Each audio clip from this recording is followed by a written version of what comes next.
Every source of anxiety in your life has one thing in common: not the job, not the relationship, not the uncertainty about the future.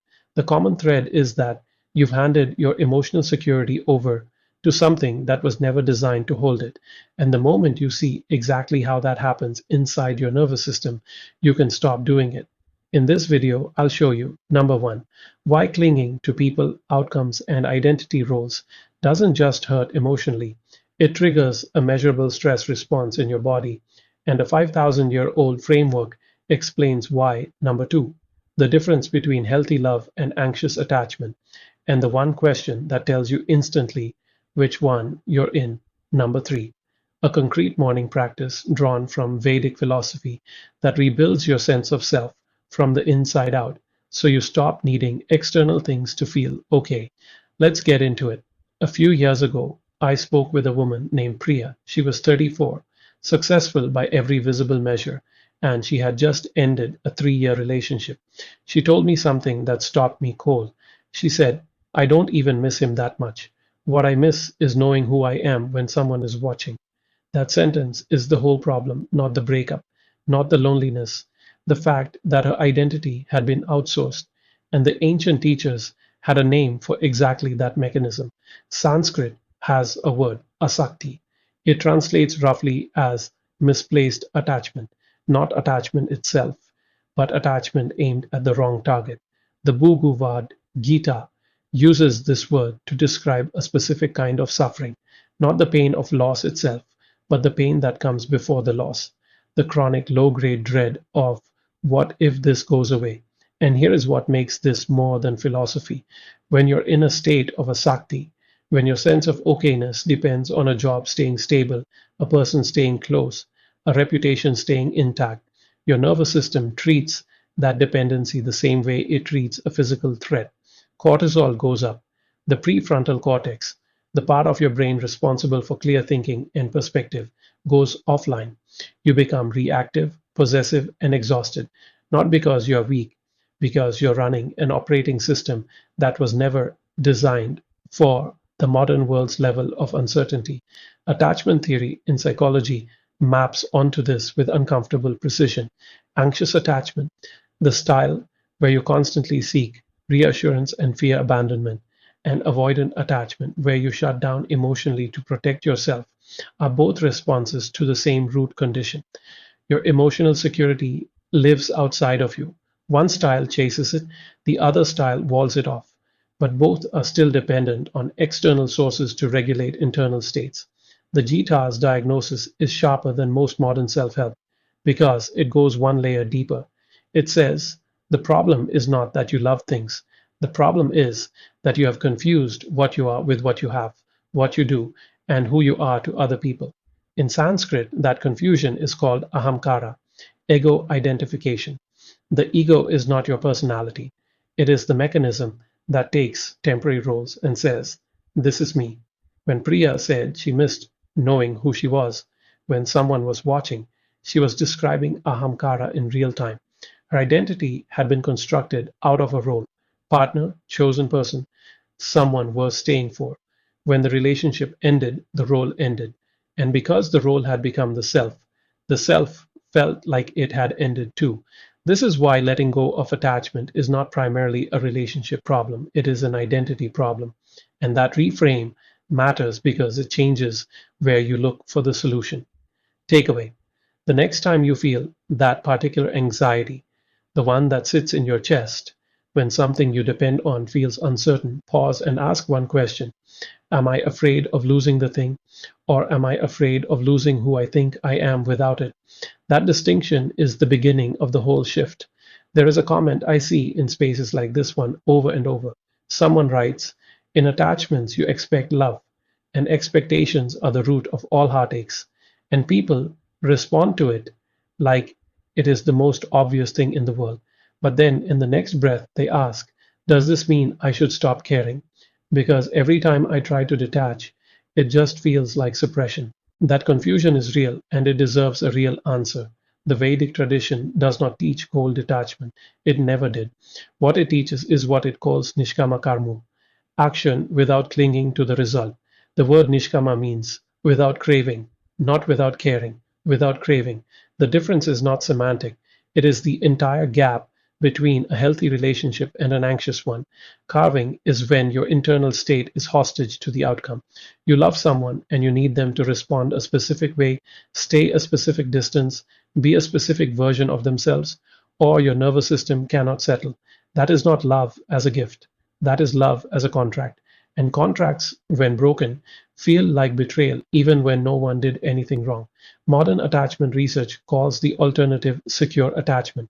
People with secure attachment love deeply, invest fully, and still maintain what psychologists call a stable internal base. When the relationship is stressed, they can tolerate the discomfort without catastrophizing.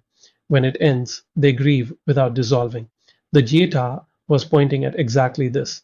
It describes the ideal not as someone who feels nothing, but as someone who is not shaken by sorrow or excited beyond themselves by pleasure. That is not numbness. That is a nervous system that has a home inside itself. So, how do you know which one you are in right now? There is one question that cuts through all the noise. Am I loving this person as they are, or am I loving who I need them to be?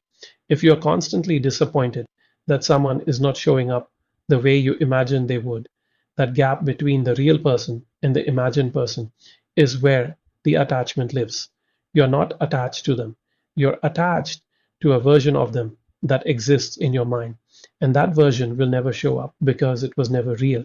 This is not a reason to lower your standards or accept poor treatment. It is the opposite. When you stop needing someone to be a certain way to regulate your nervous system, you can see clearly whether they are actually good for you. Desperation and clarity cannot exist in the same moment. The practical test: for 1 week, notice every moment of disappointment in a relationship and ask, was I disappointed because something genuinely harmful happened or because reality didn't match my mental script? Keep a running note on your phone. You will see the pattern within 3 days. The unanswered question in almost every video about letting go of attachment is this: how do I actually do this in the middle of a panic spiral, not just when I'm calm enough to watch a video? The honest answer is that you cannot rewire an identity level pattern in the middle of an acute stress response. The cortisol is too high. The prefrontal cortex is too offline.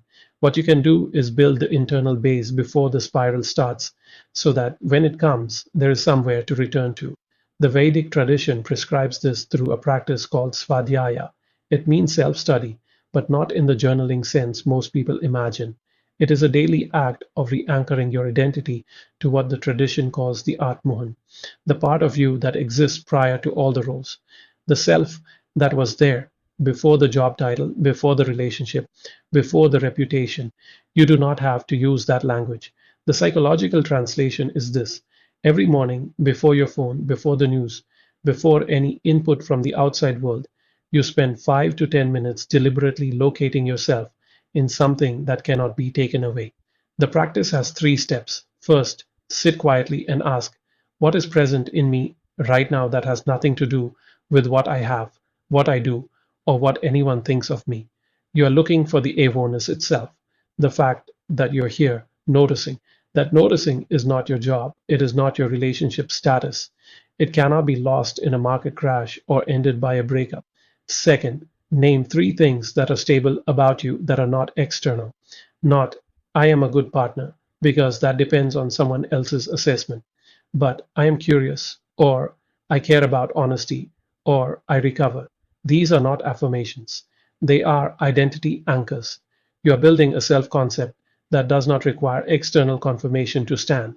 Third, set one intention for the day that is about the quality of your action, not the outcome. Not, I will get the promotion, but I will do this work with full attention.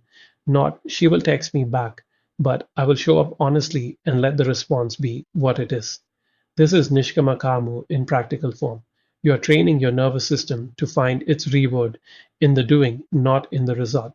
Over time, and we are talking weeks, not days, this practice shifts the internal baseline. The anxious attachment patterns do not disappear overnight, but they lose their grip because the identity underneath them gets stronger.